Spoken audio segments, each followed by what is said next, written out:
Dahil nga maglalagay sila ng electrical wirings dito sa bahay na pinapagawa natin, extension sa bahay. Ayan, ginamitan nila ng ayan, reward chipping hammer po natin para ayan, maglagay ng wiring.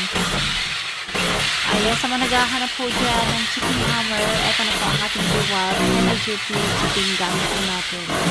Ayan mga boss ko, ilalagay po ang link ko sa basket para makapag-check out din kayo.